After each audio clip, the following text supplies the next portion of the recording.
We're getting reports of a plane crash in India, an Air India flight taking off from Ahmedabad International Airport. मेरे नज़रों के सब सामने हुआ था। मेरे खुद को भी बिलीव नहीं होता कि मैं कैसे उसमें से जिंदा बाहर निकला। The Boeing 787-8 Dreamliner, operating as Air India Flight AI-171, took off from Ahmedabad's Sardar Vallabhbhai Patel International Airport at 1:38 p.m. IST on June 12, 2025. The aircraft, with tail number VT-B***, was around 11 years old and had recently been through major maintenance. Its right engine had been newly installed in March, while the left engine had a solid service history from 2023 and was scheduled for its next checkup in December 2025. The weather at takeoff was calm, with clear skies. Before we dive in, don't forget to hit that like button and subscribe for more updates like this.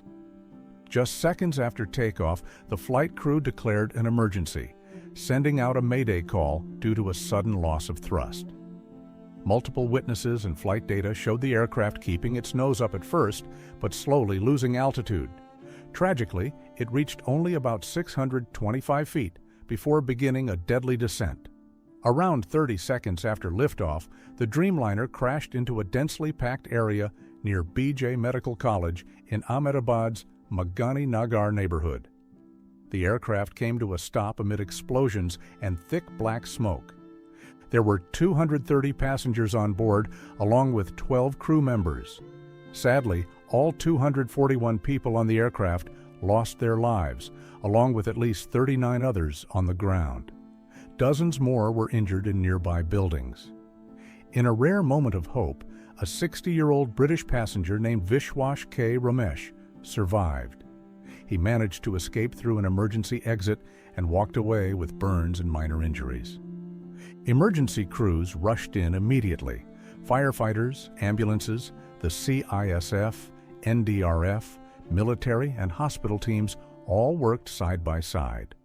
Roads were shut down, hundreds of residents were evacuated, and industrial crews worked fast to clear debris and make room for emergency operations. The airport temporarily suspended flights, but resumed soon after with limited capacity. Attention quickly turned to the plane's black boxes, the Digital Flight Data Recorder, DFDR, and the Cockpit Voice Recorder, CVR. Both were found, though one showed visible damage likely caused by the crash. India's Aircraft Accident Investigation Bureau, AAIB, took charge of the recovery and decided whether to analyze the data locally or send it to the U.S. National Transportation Safety Board. The UK's Air Accidents Investigation Branch, AAIB, also joined the effort. A preliminary report is expected within 30 days, with the final report due within a year, following international guidelines. Some sources later said the damaged recorder would likely be sent to the U.S. for decoding because of challenges retrieving the data in India. Investigators are looking into several possible causes: engine thrust failure, flap or landing gear problems, or even fuel contamination. One key theory based on video footage suggests the emergency ram air turbine, RIT, deployed, hinting at a total loss of power. Bird strikes have been ruled out thanks to CCTV footage, but pilot error or sabotage hasn't been dismissed yet, especially given broader regional tensions. India's aviation regulator, the DGCA, has ordered checks on all Boeing 787-8 and 787-9 aircraft in Air India's fleet. The airline has also started internal maintenance reviews, but no major issues have turned up so far. Beyond technical faults, there's growing concern about the safety of areas surrounding the airport. Environmental groups are now demanding stricter enforcement of a 10-kilometer bird exclusion zone. Authorities are now turning their attention to areas near the airport that attract birds, like garbage dumps, dairies, slaughterhouses, and meat shops, all of which are known hazards for aircraft. While officials have confirmed that a bird strike wasn't responsible in this case, long-term safety still depends on reducing these risks around runway zones. In light of the crash and its huge public impact, both Air India and the Indian government have taken strong action. Air India is cutting back its international wide-body flights by 15%, canceling 38 weekly flights on 16 global routes starting June 21st and continuing through mid-July. Some domestic routes have also been paused, including those connecting Dubai, Chennai, and Delhi with Melbourne. The government has stepped in to handle DNA identification for the victims, is working closely with the AIB's investigation, and has provided help to families affected by the crash. Tata Group, which owns Air India, has promised major financial support, 1 crore rupees, about $120,000 for each onboard victim, plus compensation for those on the ground, and aid to rebuild the damaged hostel building. The shockwaves of this crash have reached far beyond India.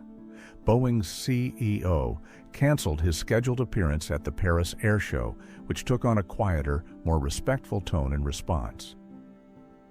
Boeing stock dropped nearly 9%, and some airlines held off placing new orders during the show. Back in Leeds, India and the UK paused their cricket test match to observe a minute of silence, wearing black armbands in memory of the victims. As sadness and questions linger, investigators are focused on the black boxes. The flight data recorder and cockpit voice recorder may hold the answers. Did the engines fully give out? Were the flaps or landing gear not set properly? How much power was really lost, and how did the crew respond? Teams from India's AIB, the US NTSB, the UK's AIB, Boeing, and GE Aerospace are working together to piece it all together.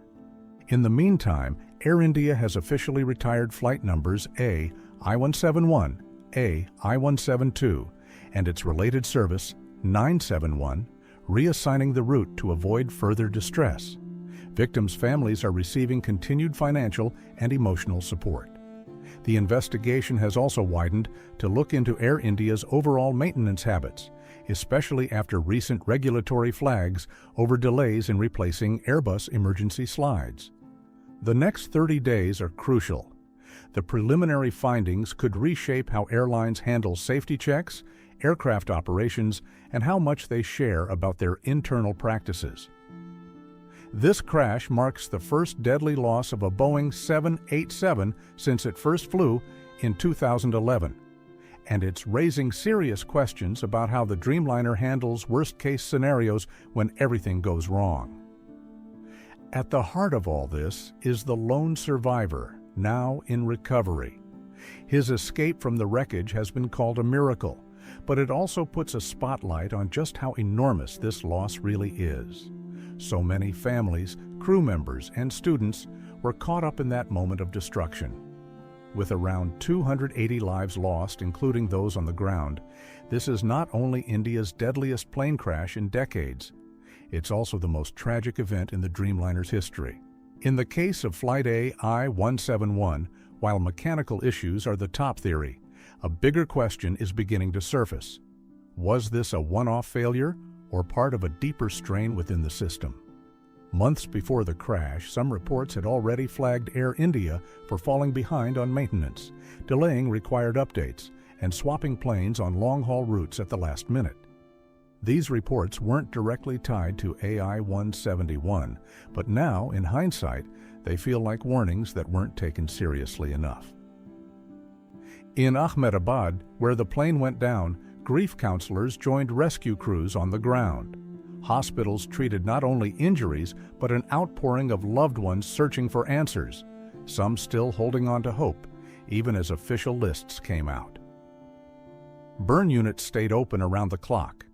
Colleges near the site shut down for days so students and staff could begin to process the shock.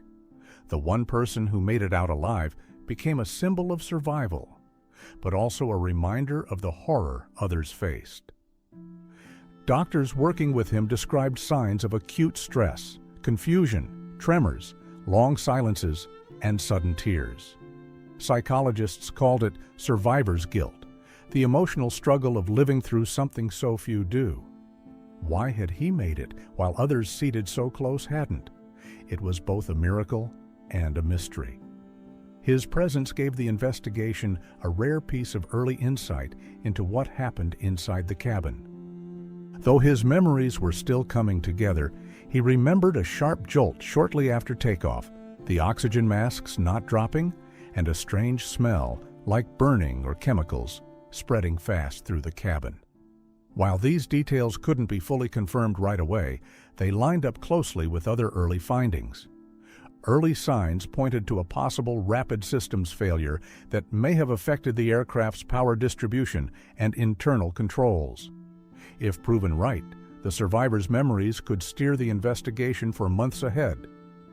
Meanwhile, the crash stirred up long-standing worries in the media about how openly aviation matters are handled in India.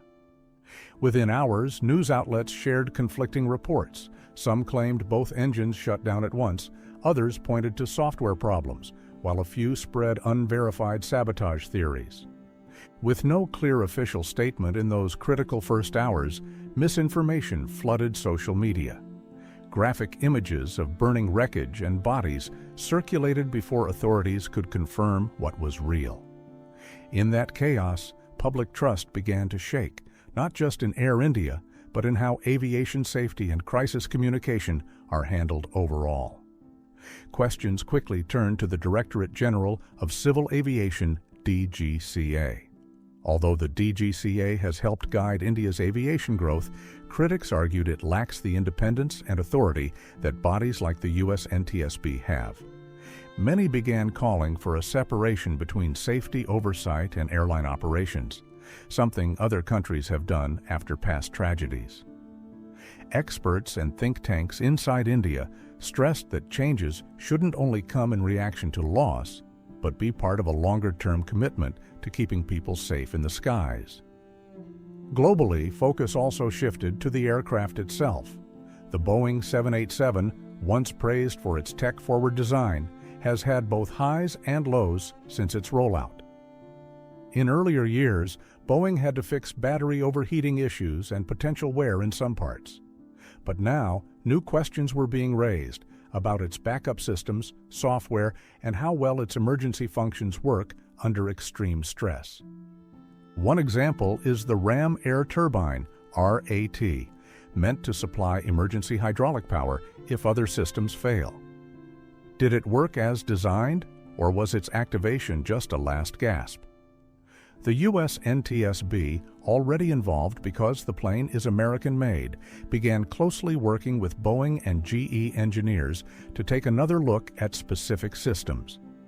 Though nothing has been officially found yet, the depth of the review shows how seriously they're taking this. If the investigation finds that a mechanical or software failure played any part in the crash, the impact could ripple across Dreamliner fleets worldwide.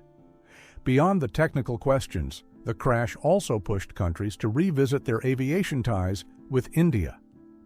Governments like the UK and Australia, which had citizens on board, asked for clear updates on the investigation's progress, compensation efforts, and any policy changes.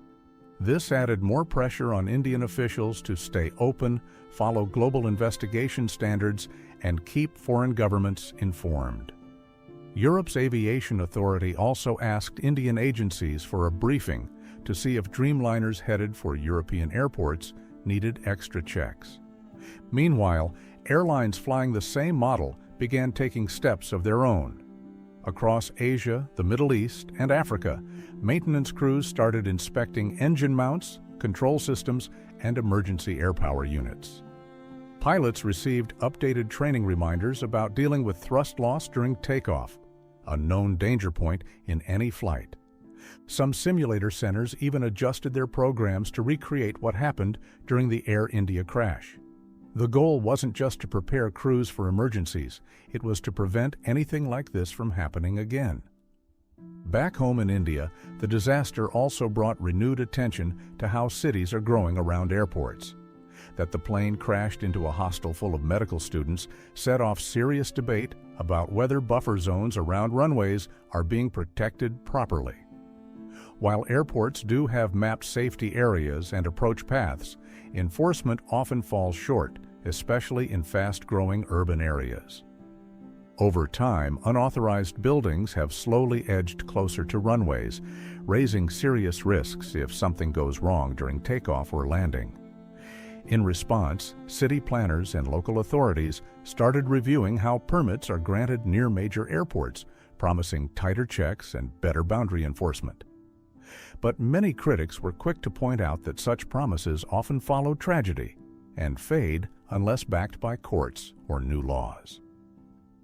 They argued this moment could be a turning point to push through real zoning reforms, not just to protect planes, but to keep homes, schools, and hospitals out of harm's way.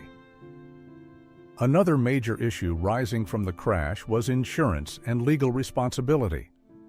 Air India's insurers, a group of global underwriters based in London, now face what might become one of the most expensive payouts in the airline's history. This includes compensation for victims' families, damages for the destroyed building, investigation costs, flight cancellations, and legal claims from passengers of other nationalities. Most of these claims will fall under the Montreal Convention, the international treaty that outlines airline liability. But legal experts said arguments over what counts as negligence versus accident are likely. Grieving families began to organize support networks, many of them connecting with law firms that specialize in aviation cases. While financial compensation was one goal, they also wanted something deeper, a lasting memorial at the crash site and full public access to the final report, no matter what it reveals. Survivors and relatives of past air disasters in India added their voices, reminding everyone how long and painful the road to justice and closure can be. As the movement for answers grew, creative responses also began to appear. Artists, writers, and filmmakers turned to their crafts to express the scale of the loss. In Ahmedabad, murals began to appear, some listing the names of victims, others using color and shape to reflect grief and hope. A few documentary films were announced, aiming to blend the investigation's technical side with the personal stories of those on board. These cultural pieces became a shared way of mourning, keeping the memory of the victims alive in public life. In schools and colleges, especially those near where the crash happened, educators used the tragedy as a powerful, if painful, learning moment. At engineering colleges, professors broke down what was known about the aircraft failure, helping students connect textbook theory with real-world consequences. In journalism classes, the ethics of covering loss and trauma were discussed. And in law schools, students studied the legal frameworks behind international air travel. The tragedy had become more than a single event. It became a lens through which entire systems were examined. Back inside Air India, a quiet reckoning was taking place. Under intense public and internal pressure, the airline's leadership began a full review, not just of technical systems, but of work culture and morale.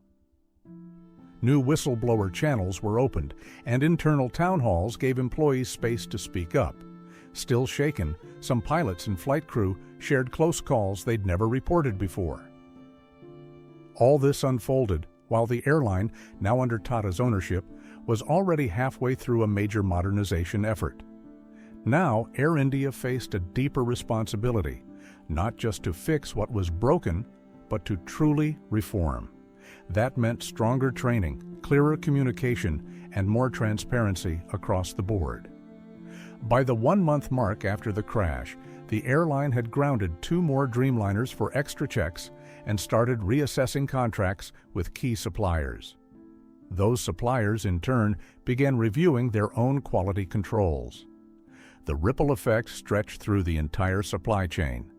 Industry conferences scheduled for later in the year quickly added sessions on handling crises, following regulations, and even the role of AI in aviation safety. Across all these layers, technical, emotional, legal, and societal, one shared goal kept rising to the top: to understand not just the mechanical cause of the crash, but how an entire system designed to prevent disaster allowed this to happen. How could a trained flight crew on a cutting-edge aircraft flying a routine route end up in flames less than a minute after takeoff.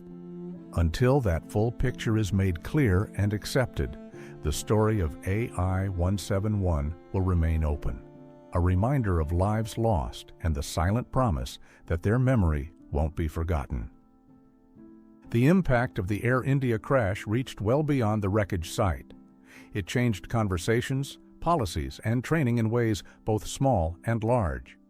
As Ahmedabad mourned, airports across the country began taking a closer look at their own procedures. Under pressure from local and global observers, the DGCA issued a special order requiring all major airports to recheck their takeoff and landing risk procedures within 30 days. Part of this included identifying and removing any informal practices, shortcuts, or unofficial habits that crews might have used to speed things up on the ground or during takeoff. While policymakers debated changes in meetings, the release of cockpit voice recorder data sent a jolt through India's pilot community. Many pilots began pushing for updates in how crew resource management CRM training is handled. Traditionally, India's CRM has followed global guidelines, teaching communication, teamwork, and quick thinking under pressure. But now, some insiders raised a concern. Cultural habits may be limiting its effectiveness. In rigid team structures, younger or lower-ranking officers sometimes hesitate to question their captains, even in risky situations. This tragedy reignited an important question. Should India revisit its training systems and include more cultural awareness in decision-making drills? At the same time, another group began looking at air traffic control ATC practices. While the crash happened just after takeoff, when pilots are mostly in charge, some asked whether emergency calls could be handled more quickly when multiple planes are in the area. Could ATC responses be faster, more effective, or better equipped in those first critical seconds? After the crash, officials began testing emergency response timing and asking whether ATC operators had the right tools, authority, and support to help crews during high-stress, multi-aircraft situations. At top engineering schools across the country, professors and students, especially in aerospace, mechanical, and computer science programs, began digging into Boeing 787 schematics, focusing on the plane's electrical power systems. Even though the black box analysis was still ongoing, many students floated theories about a chain of electrical faults. Some thought the issue may have started in one of the aircraft's integrated drive generators, which could have disrupted not just thrust, but other key systems like the flaps, anti-ice valves, or cockpit displays.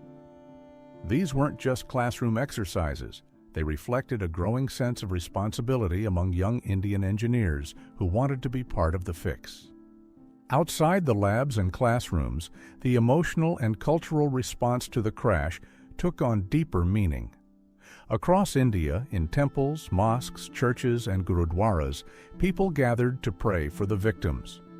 Community leaders emphasized unity and shared mourning, especially since those on board came from many backgrounds, languages, and regions.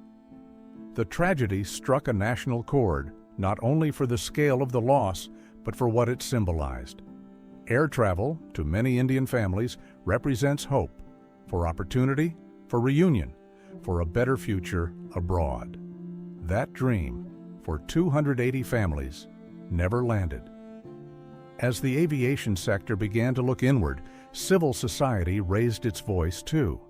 Consumer rights groups renewed demands for a proper passenger protection charter, one that would go beyond ticket refunds and include urgent family support, multilingual crisis teams, and a government-backed aviation ombudsman.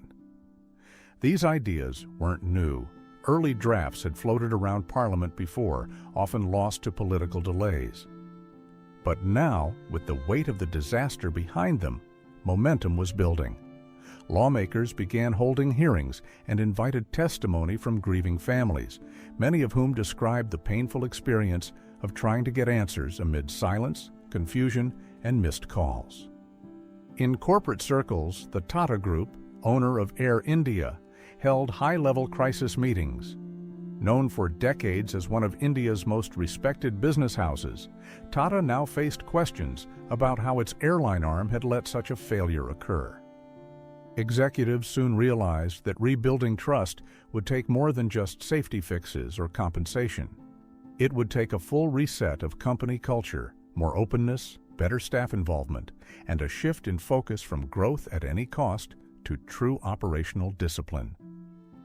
There were early signs of that change. Reports suggested Air India would soon roll out a whistleblower policy inside its technical teams, so ground staff and engineers could flag issues without fear of backlash. And it wasn't just Air India paying attention. Other airlines like SpiceJet, Vistara, Indigo, and Akasa Air also began quietly reviewing their systems, not because they were under investigation, but because the public now saw aviation as one shared ecosystem. One airline's failure could spark a national crisis. Everyone felt the responsibility. Other airlines now faced the challenge of restoring confidence, making sure passengers believed this couldn't happen under their watch. Training programs were strengthened, emergency procedures updated, and some carriers even rolled out mental health support tailored to both flight and ground crews. It was a quiet acknowledgement that flying isn't just about machines and systems. It's about people. Environmental groups also stepped in, using the moment to shine a light on how aviation and urban planning overlap. One painful detail of the crash was the hostel's location, technically legal, but alarmingly close to a no-construction zone. Its position along the flight path raised questions about how zoning rules are followed, or sometimes bent, in India's fast-growing cities. Activists began calling for a real-time digital map of airport danger zones, one that would alert officials the moment any structure got too close. The tools for this already exist. Now it seemed the tragedy might finally push it into action. Globally, the aftermath of the crash continued to echo. Many of those lost held dual citizenship, were students heading back to school, or older relatives visiting loved ones. Their home countries launched formal reviews, sending diplomats to India not just to help identify and repatriate victims, but to join the investigation as observers. The UN's International Civil Aviation Organization quietly began talks with Indian regulators, checking whether safety standards matched international expectations across all airports and carriers. There was no direct criticism, but the message was clear. If India hoped to grow its global routes and partnerships, it needed to show the world it could meet the highest standards. As the first anniversary approached, plans began for a memorial at the crash site. Artists, survivors, and grieving families came together with city planners to propose a simple but powerful design: a landscaped garden with 280 lit pillars, one for every life lost. Beyond remembrance, this idea was also about connection. If perfected, these new systems could function like a nervous system across aviation, detecting pressure or wear in one place based on signals from another, long before anything fails. Meanwhile, the emotional impact of the crash showed up in quiet ways. Airline workers who weren't even involved began feeling it too. In Bangalore, a gate agent described breaking down in tears during a routine boarding call, shaken by the idea that her cheerful goodbye could be the last someone hears. In Chennai, a flight attendant admitted she now double-checks safety briefings, not out of habit, but because it feels more personal. The effects weren't always visible, but they were everywhere. If you found this story important, please give it a like and subscribe to our channel. Share your thoughts in the comments. What do you think led to the Air India crash? We'd love to hear your perspective. Thanks for watching, and we'll see you next time.